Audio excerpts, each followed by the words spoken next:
Space, the final frontier. This is the Observer's Notebook, the official podcast of the Association of Lunar and Planetary Observers. Its mission to explore the solar system, to seek out new observations and data, to boldly go where no podcast has gone before.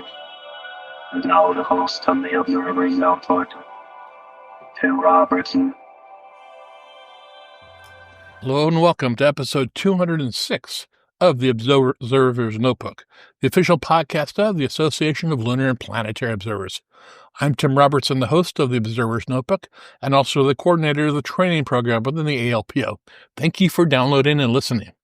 The Association of Lunar and Planetary Observers collects and analyzes observations of various solar system bodies and associated phenomena, and publishes detailed reports concerning these bodies in its quarterly publication, the Journal of the Association of Lunar and Planetary Observers.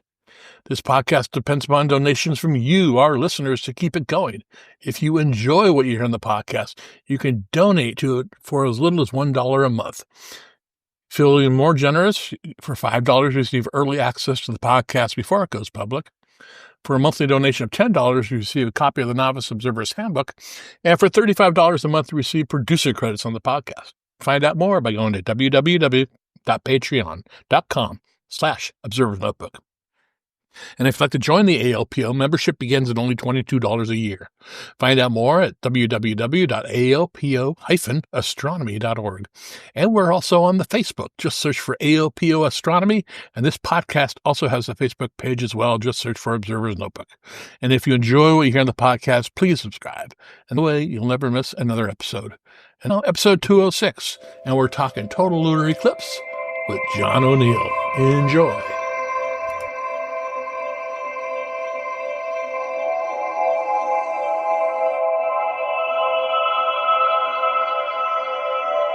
All right, I'd like to welcome everybody back to this edition of the Observer's Notebook podcast. And we're very lucky today to have back on the podcast ALPO Eclipse Coordinator, John O'Neill. Welcome back, John. Thank you, Tim. Glad to be here. I think it's been a year or two maybe since we did the last one. Yeah, it's been a little while, yeah. Yeah. It's good to have you back. Good to be back. So we're gonna be talking about an eclipse coming up here in a couple weeks. A lunar eclipse. So tell us briefly what a lunar eclipse is. Okay, a lunar eclipse is pretty much just an astronomical event that occurs when the Earth's shadow moves across the face of the moon, causing it to get dark. These alignments happen probably about every 6 months during the full moon phase when the moon's orbital plane is close to the plane of the Earth's orbit. And it can only happen when the sun, Earth, and moon are exactly or very closely aligned with the Earth between the other two, versus a solar eclipse where the moon is in the middle. Right. Okay, so what are some details of this upcoming eclipse? Date and Okay, everything. so for this one, it's going to be a good one, I think. Mm-hmm. The moon will pass into the Earth's shadow on the night of the 13th or the early morning hours of the 14th, depending on what time zone you're in the Americas. The Saros cycle for this eclipse is number 123, and this is first of a partial triad with the next three eclipses upcoming, which is September 8th in 2025, which is a total. March 3rd of next year, which is another total.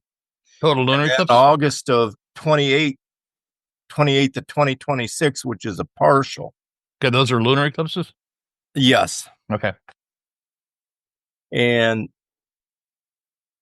the total phase of a lunar eclipse can last nearly 2 hours.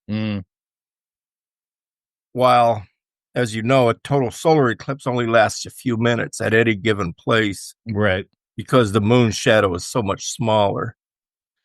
And this particular eclipse is going to take place across several time zones. and it'll be completely visible over North and South America. It'll be seen rising in Australia and Northeast Asia, and it'll be setting over Africa and Europe. So this, I guess we could call it the Great American, or the Great, American Lunar Eclipse. Okay. And the nice thing about lunar eclipses, as opposed to solar eclipses, you don't have to travel. Exactly. I mean, if you can see the moon at night, you see the eclipse. Yes. That's what's the nice thing. Yeah. And a solar eclipse is just a very narrow path across any given location on Earth that sometimes is just a few miles wide, whereas everybody on the nighttime portion of the Earth is going to see this eclipse. Right. Very nice. Now, what times can we expect, like in the United States, for the start of the eclipse and things? Okay, so if you live on the West Coast, it's going to start at 8:57 Pacific time. So let's just say 9 o'clock. Okay, and that's penumbral eclipse, or yes. Okay, and it'll be almost midnight on the East Coast. Or if you want the real time most of us use, 3:57 UTC. Right. Will begin the penumbral phase. And the penumbral phase, you're not even really going to see it begin because you don't see that until a larger portion of the moon is obscured by the penumbra. Right. It'll just be a faint darkening that you probably won't see until. So the partial eclipse will begin at 10 o'clock Pacific, 1 a.m. Eastern time, or 5:09 UTC. And that's when you'll actually see a little black bite get taken out of the sun. Okay. So the sunset in the west. At the time of the eclipse, the sun is behind us if we're standing facing south looking at the moon. And the sun will be moving toward the eastern horizon. So that shadow is going to begin on the left side of the sun. So on the southwest side of the sun, you'll see a little tiny black obscuration when the umbral portion of the eclipse begins. Okay. And then, of course, as it progresses, that little black bite will get larger and larger and larger until totality begins at 11:30 Pacific, 2:30 Eastern, and 6:26 UTC. At which point the moon is going to appear to be a nice coppery red. Okay. If you have binoculars or a telescope, spotting scope, any kind of visual aid, I'd recommend you use it. If you want to take a photo, I'd recommend whatever camera, whether it be your smartphone, a DSLR, you place it on a tripod. Okay. Now you mentioned it'll be a deep red, because I've seen total lunar eclipses where the moon's like a black hole in the sky, where it's, you can't even see the moon. Yes. I saw one of those in Texas a couple years ago, and the moon actually went from red to purple to almost invisible. And it got to the point where I was taking 30-second exposures. Oh my! To get the moon, and at that point, all the stars were in the sky. So that I've never had that happen in an eclipse before. And I looked that particular eclipse up, and it was what's called a central eclipse. Okay. Where the moon went exactly right through the middle of the shadow and reached its darkest point. Yeah, this one we're closer to the edge of the umbra. Yes. We're not going through. So we're assuming it'll be a lighter. It will be lighter. Yeah. What causes? Also, I would think we're going to see a white or yellowish tinge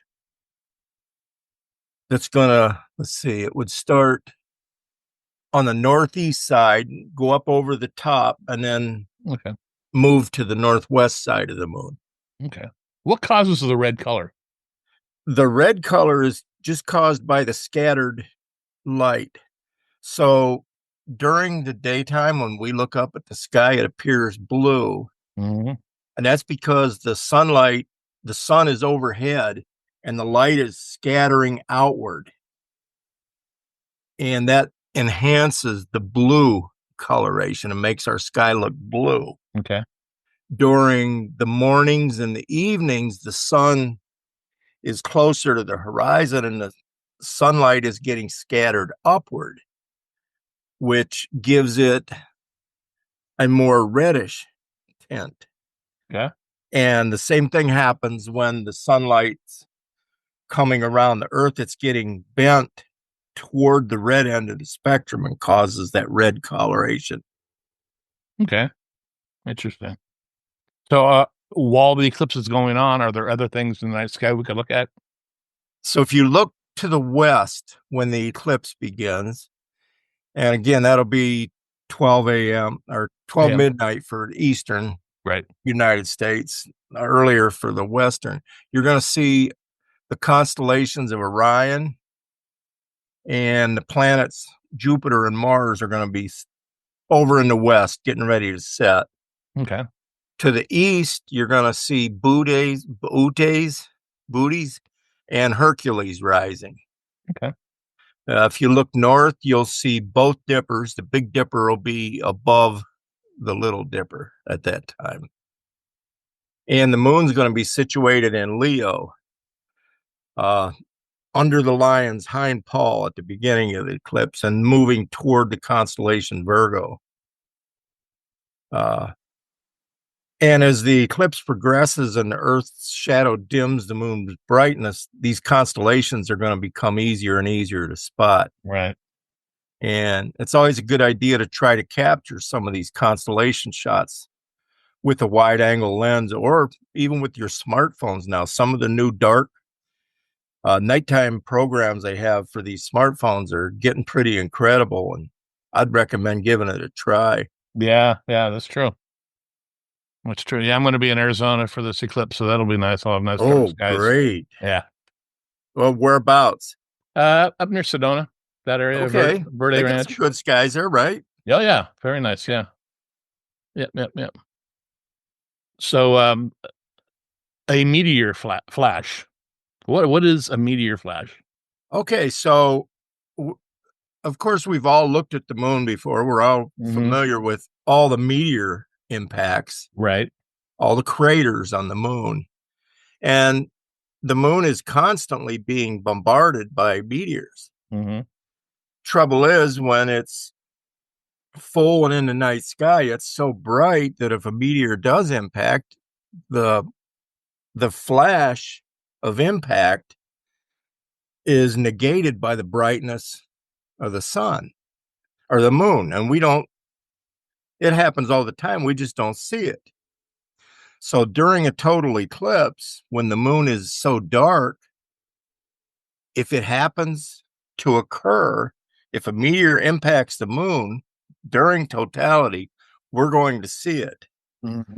And during the total lunar eclipse of January 21st in 2019, a bright flash was seen near the southeast limb of the moon at 4:41 UTC. And I was imaging that night and observing that eclipse, but I didn't see anything. Well, the next morning I read about it. It was all over social media. Yeah, I remember that. And I went back and started going through my pictures, and I used the metadata, and I found an image that I had shot at 4:41 UTC, and there it was. Oh, wow. I could see that little white spot in the bottom left corner of the moon, which is right where this occurred. So it's something to keep in mind, something to watch for. You may or may not see one, but if you're taking pictures, you may or may not capture one too. That's true. recommend, if you want to try to capture one, use some kind of a video camera. Use the video on your smartphone or your DSLR. Yeah, I plan on using the C-Star on video mode. Oh, great. That'll do too. Yes, absolutely. I hadn't even thought of that. Yeah, I'll be doing that too. Good idea, Tim. Thank you, sir. Now, just to go back a little bit, we talked about the darkness of the moon during totality, and we measure that on a scale called the Dunjon scale. Yes. Okay. What can you describe what that is and how we read it? Yeah, the Dunjon scale is a 5-point scale. It goes 1 through 5, just kind of like we do for the sun. It was proposed by Andre Louis Danjon back in 1921.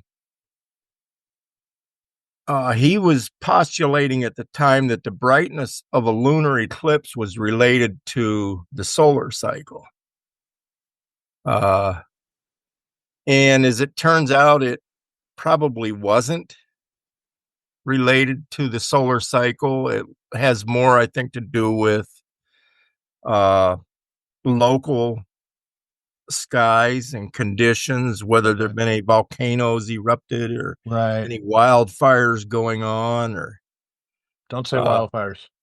But the brief description of the Danjon scale, it goes from 0 to 4.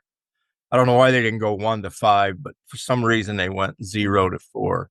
0 is a very dark eclipse, where the moon is almost invisible at greatest eclipse. And that's similar to the one I saw in Texas a couple of years and back in 2019, I think. A 1 would be a dark eclipse where the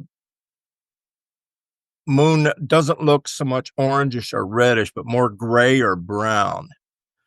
And details are hard to make out. Of course, you could see the man in the moon shape, but you won't be able to see any small craters with any details or anything. A 2 is when you have deep red or rust colored eclipse. A 3 would be a brick red, and sometimes the edges will have a bright yellowish looking or whitish rim. And then a 4 is very bright, like copper red or orange. Okay, so if you were making an educated guess for this one, you'd say around a 3? Yes. Okay. All right. Well, I mean, and when people observe this eclipse, they'll be sending observations and photographs to you to get published in the journal. And I'm sure seeing what their estimate of the Dunjon scale is part of what you want to see as well, right? Yes. And the thing I've read about the Dunjon scale is it's not really a quantifiable scale. It's more a subjective thing. Each of us are going to look at it and interpret what we're seeing in our own ways. So you kind of take the numbers with a grain of salt. But I think the more and more people you get involved in measuring on that scale and submitting the data, the more you can see, well, look, that looks like an outlier there. Only 5 people called it a 3, but 100 called it a 2 and 5 called it a 1. So we're going to say it was probably a 2. There you go. Yeah. I mean, if this eclipse would have happened a month ago, we'd have smoke in our sky here in Southern California. So it would have made it a lot darker. I mean, that's the thing too, as well. So yeah, I can see where your environment can have a direct effect on it as well. Yes. Okay. So you got any more details about the March total lunar eclipse that you want to discuss? So over the years, I've probably observed, I can't even count. I've lost count. In the past, when I was a younger man, I didn't keep very good records, I go out and observe an eclipse, and sometimes I didn't even take pictures or write anything down. I've seen a lot of eclipses, what I'm trying to say. Yeah. And it always intrigued me when I was younger that why was this eclipse so dark? And why was the last one so light? And why was the left side of the moon lit up during this eclipse? And why was the right side or the top or the bottom lit up and didn't get as dark? And over the years, as I've aged and matured and got more involved with amateur astronomy, I started realizing there's actually numbers out there that indicate what the eclipse is going to look at.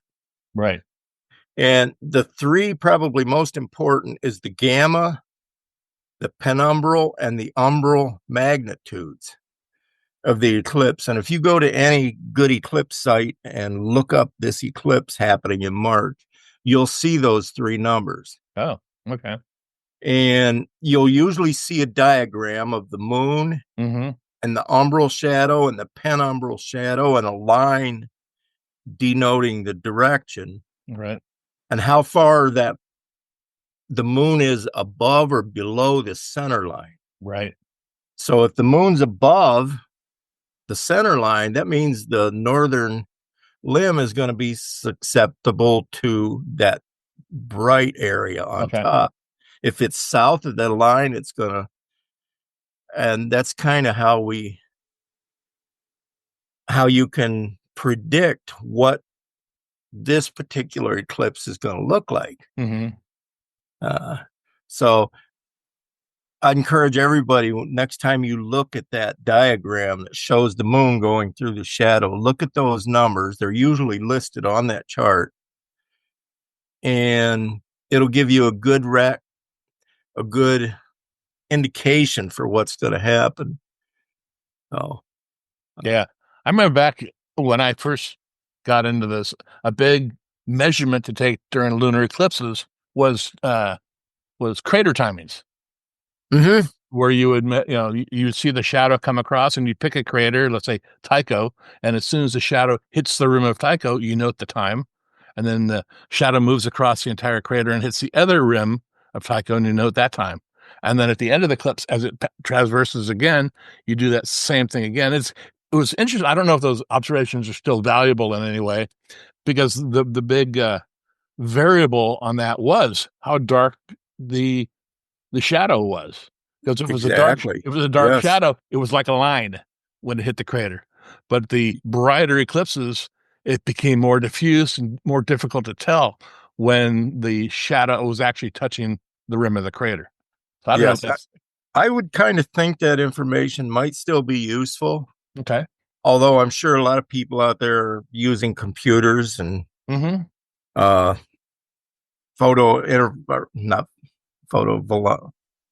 am I trying to say here?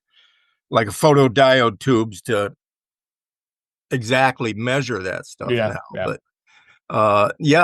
I mean, if anybody out there takes those sort of measurements, please send them to me. Okay.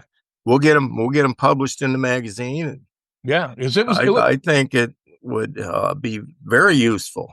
Yeah. In my early days, it was a fun project to do during a total lunar eclipse. It really was, because you actually see the motion. You can time how long and how quickly the shadow is moving across the face of the moon. So it's just something to do. You don't need to do a bunch of craters. Pick 3 or 4, and just measure those, and larger ones that are easier to identify too. So it's a fun little project to do during total lunar eclipse. And I think if you try to do a lot of them, it can get tedious real quick. And one of my astronomy clubs, we used to go out and we would have like a central timekeeper.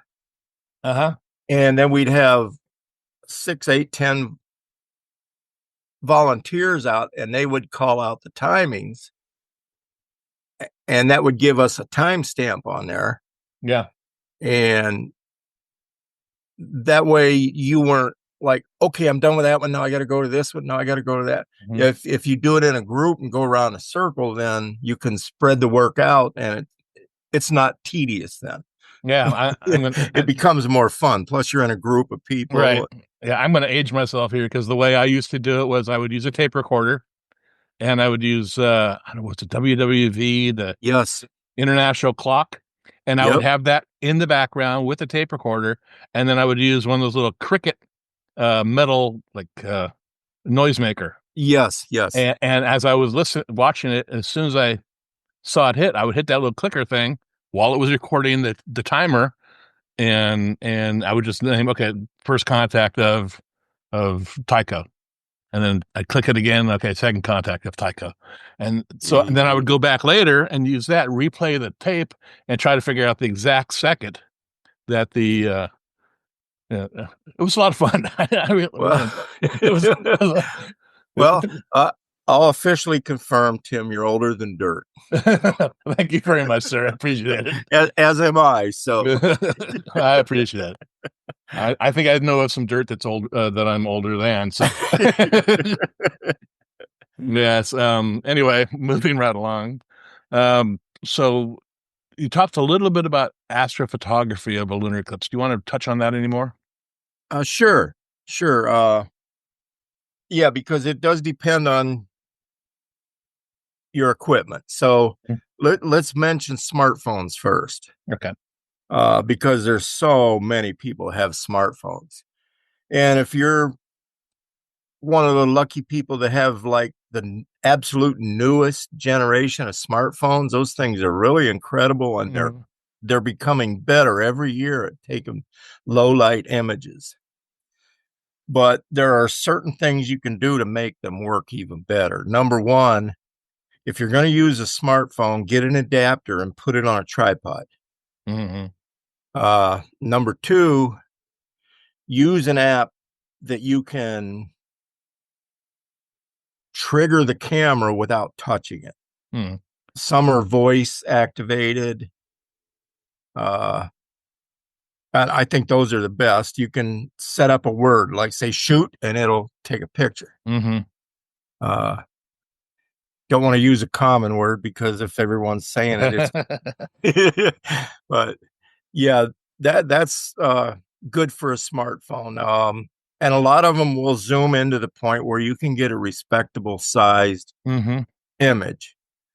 So that's pretty much it for smartphones. Okay. They're pretty straightforward and simple. Now, just if you've got a DSLR and a lens, I'd recommend anywhere from 300 to a 600 millimeter lens. You absolutely have to use a tripod if you're using anything 300 millimeters or over. And again, you need a triggering device. If you have an intervalometer, use that. Yeah, if I'm using a telephoto lens or something, I just usually set my camera on a timer. Yes, that'll work too. I hit the shutter and then 3 seconds later, click, it takes a picture. Yes. That way there's no vibration. Yes, 3 seconds is good. Most cameras, if it's on a decent tripod, within a second, it'll damp down and be good to go. But I set it like you at a default of 3 seconds just to make absolutely sure that the motion's all stopped. As far as exposures, that's going to get a little tricky because when you hit totality, you start needing longer and longer exposures. And at 300 to 600 millimeters in focal length, the moon is going to move in the time required for you to get an image.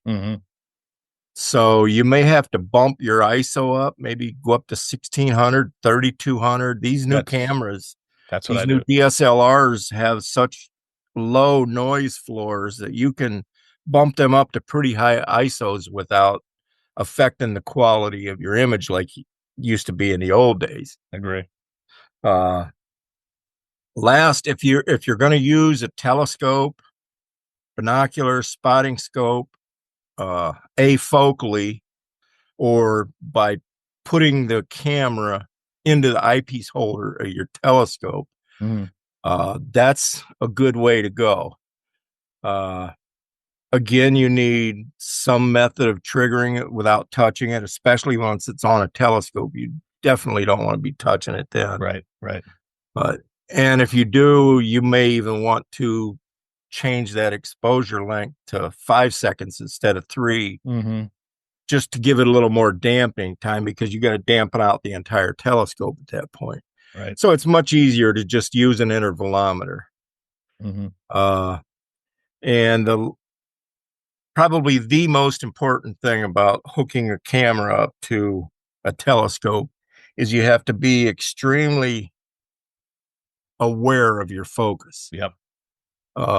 If you're looking at the back of your screen on a DSLR, which is 3 by 5 inches, if you're lucky, mm-hmm. the moon is going to look so small that you're going to think you're in focus. Yep. And a matter of fact, you could be way out. That's extremely true. So focus extremely carefully. What I like to do is when I start, I'll hook my camera to my laptop, and my laptop's got a 17-inch wide screen, and I'll blow that up to 10x Okay. and get really, really good sharp focus. And then I can unhook the laptop after that and just shoot all night. Good idea. Yeah, I encourage everybody to take pictures, everybody to send in pictures, please. The more pictures we get, the more accurate representation of what we've seen in different locations and across the United States and South America and Canada, and get a real good representation of what actually happened during these eclipses. Exactly. Now, are there other eclipses coming for the rest of the year?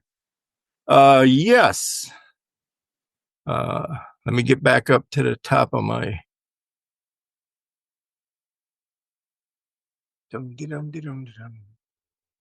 Okay. September 8th will be another total eclipse. Is that visible in the U.S.? Oh, I didn't look. Oh, sorry. I didn't look at that. Okay. But yeah, there will be another one on September 8th, one in March 3rd of 2026, and another in August 28th of 2026. So there's 3 more coming, but I'll look that up and I'll put it on the eclipse page. Sounds good. ALPO. Sounds good. Yeah, I think we have a good opportunity here to share a lot with this eclipse. And like I said, with the amount of people out there that have smartphones and the way they've improved their nighttime imaging, I think we could really do a great service by people just going out and getting pictures of this and sending them in. I think we could make a big impact.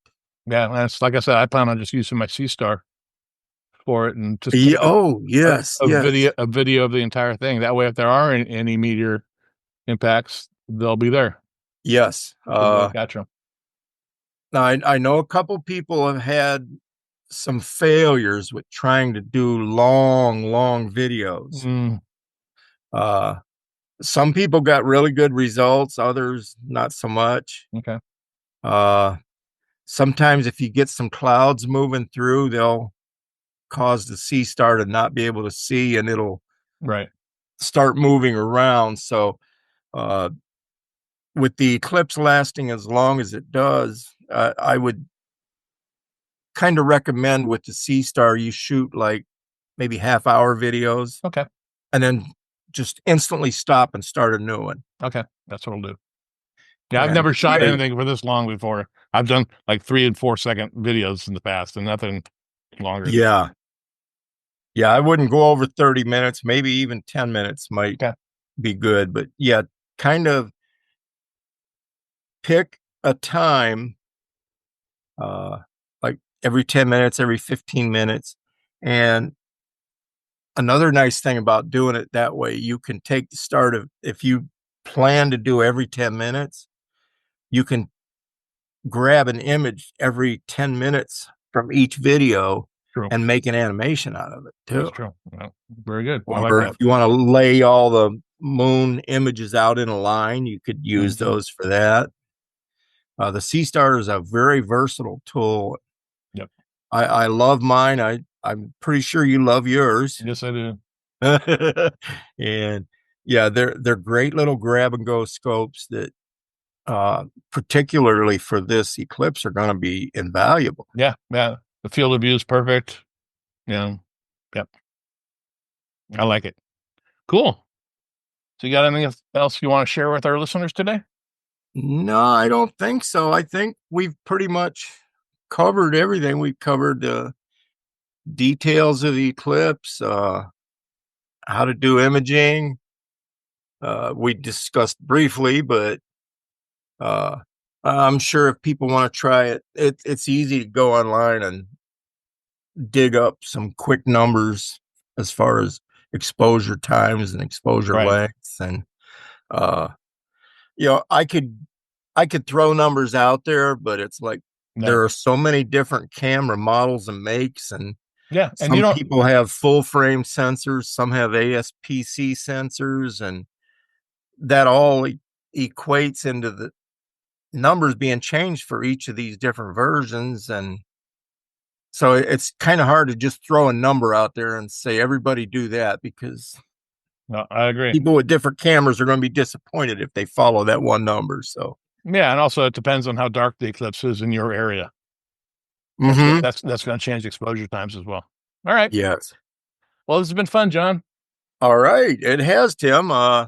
Thank you for inviting me on again. I always enjoy doing these podcasts with you, and hopefully we can stir up some excitement for the eclipse and get people contributing, and have some real good information next month to start sharing with people. I hope so. That sounds great. Okay. Thanks again. All right, Tim. Thank you. Good talking with you. Bye-bye.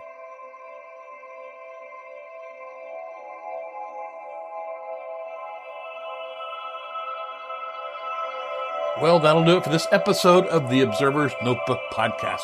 Again, I want to thank John O'Neill for coming on and talking all about the March 2025 total lunar eclipse. Get out there and observe it and send your observations to John. I'm sure he'd appreciate it. His email address is in the show notes. We upload new episodes of the Observer's Notebook every few weeks. You can subscribe to us on iTunes. If you do, please give us a rating and a review. I would really appreciate it. You can also listen to us on Apple Radio, iHeartRadio, SoundCloud, Spreaker, Google Play, Stitcher, Amazon Echo, Spotify, and the podcast is also available on the ALPO YouTube channel.